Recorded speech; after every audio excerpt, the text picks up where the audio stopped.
Semoga Tuhan beserta kita sekarang dan selama-lamanya. Inilah Injil suci Tuhan kita Yesus Kristus menurut Santo Lukas. Dimuliakanlah Tuhan. Pada hari Sabat, sesudah Yesus dimakamkan, dua orang dari murid-murid Yesus pergi ke sebuah kampung bernama Emmaus yang terletak kira-kira 7 mil jauhnya dari Yerusalem. Dan mereka bercakap-cakap tentang segala sesuatu yang telah terjadi.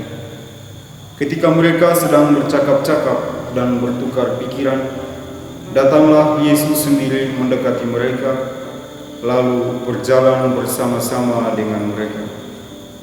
Tetapi ada sesuatu yang menghalangi mata mereka, sehingga mereka tidak dapat mengenali Dia. Yesus berkata kepada mereka, "Apakah yang kamu percakapkan sementara kamu berjalan?" Maka berhentilah mereka dengan muka muram.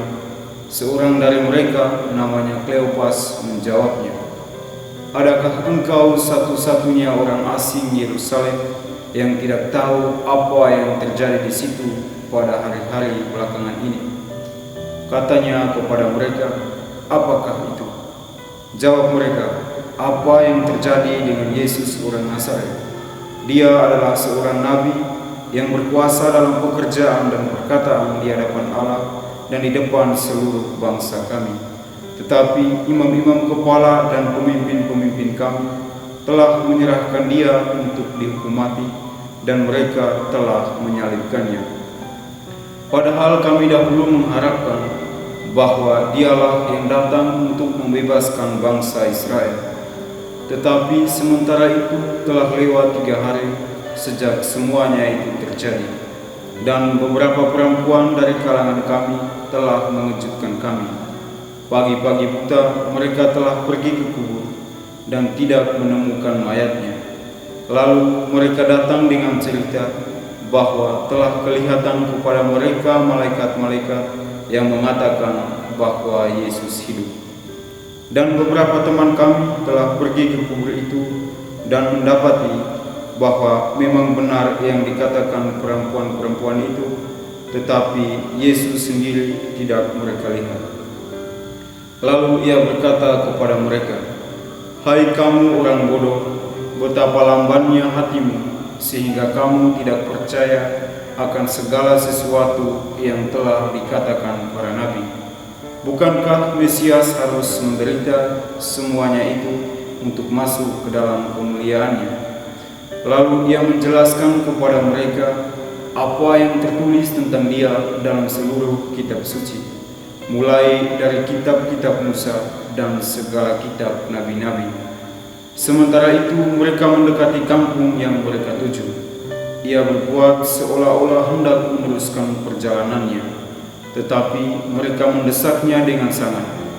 "Tinggallah bersama-sama dengan kami, sebab hari telah menjelang malam dan matahari hampir terbenam." Lalu masuklah Ia untuk tinggal bersama-sama dengan mereka. Waktu duduk makan dengan mereka, Ia mengambil roti, mengucap berkat, lalu memecah-mecahkan roti itu dan memberikannya kepada mereka.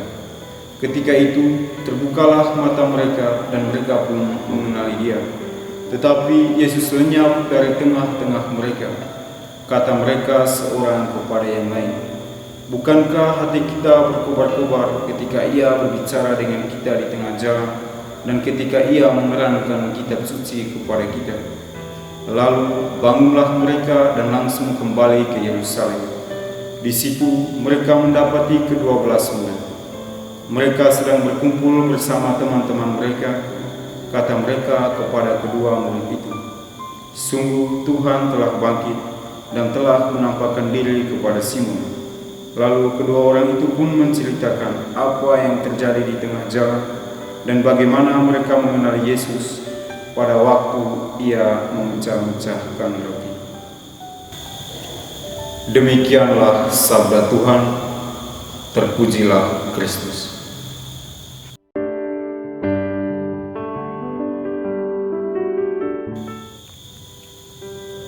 Ibu bapak, saudara-saudari yang mencintai firman Tuhan, setelah mendengarkan bacaan suci, kita semua diajak untuk sejenak merenungkannya. Dan judul permenungan kita pada kesempatan ini diambil dari Injil Lukas bab 24 ayat 29, yakni tinggallah bersama kami. Pernyataan tinggallah bersama kami merupakan pernyataan yang sering kita ucapkan tatkala kita hendak mengundang seseorang untuk tinggal, untuk ada bersama dengan kita. Ungkapan ini pula hanya ditujukan kepada orang yang kita cintai, sebab sebagai manusia kita sangat sukar, sangat sulit untuk mengajak orang yang kita tidak cintai untuk tinggal bersama dengan kita.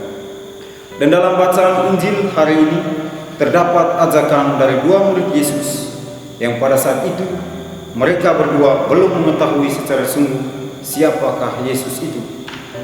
Yesus yang adalah guru mereka, Yesus yang adalah objek pembicaraan mereka, Yesus yang telah bangkit, belum mereka kenal. Tetapi mereka berdua mampu untuk mengajak Yesus untuk tinggal bersama dengan mereka. Hal ini bukan berarti kedua murid itu merupakan sosok yang luar biasa, yang mana mereka mampu untuk mengajak orang yang belum mereka kenal. Ajakan yang dilakukan oleh kedua murid ini ditujukan kepada Yesus, karena Yesus adalah sosok yang luar biasa, Yesus adalah Tuhan, sehingga walaupun kedua murid itu belum mengenal siapa itu Yesus, mereka mampu, mereka mau untuk mengajak Yesus untuk tinggal bersama dengan mereka. Ibu bapak, saudara-saudari yang mencintai firman Tuhan, ungkapan tinggallah bersama kami niscaya menjadi ungkapan yang khas bagi kita dalam masa Paskah ini. Pada masa Paskah ini kita diajak untuk mampu mengundang dan mengajak Yesus untuk tinggal bersama kita, untuk ada bersama kita dalam setiap hidup yang akan kita jalani. Dia yang telah bangkit, yang telah menang dengan jaya atas kuasa maut, layak menjadi tamu agung yang pantas untuk diundang, yang pantas untuk tinggal bersama dengan kita. Dan dalam Kisah Para Rasul bab 3 ayat 1 sampai dengan 9 yang menjadi bacaan pada hari ini pula menegaskan perihal tinggal bersama dengan Yesus. Petrus dan Yohanes secara terang-terangan mengakui bahwa mereka tidak memiliki apa-apa. Namun dalam keadaan yang demikian, mereka mampu untuk menyembuhkan orang yang menderita penyakit lumpuh. Kemampuan itu sekali lagi bukan berarti mereka berdua memiliki kekuatan atau mereka berdua adalah sosok yang luar biasa.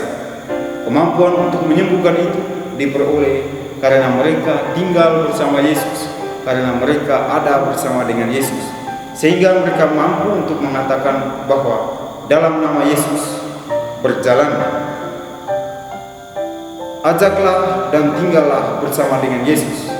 Karena dalam keadaan yang demikian kita mampu untuk melakukan apapun. Tuhan adalah segala-galanya. Seperti apa yang pernah dikatakan oleh Santa Teresa dari Yesus, bahwa Allah saja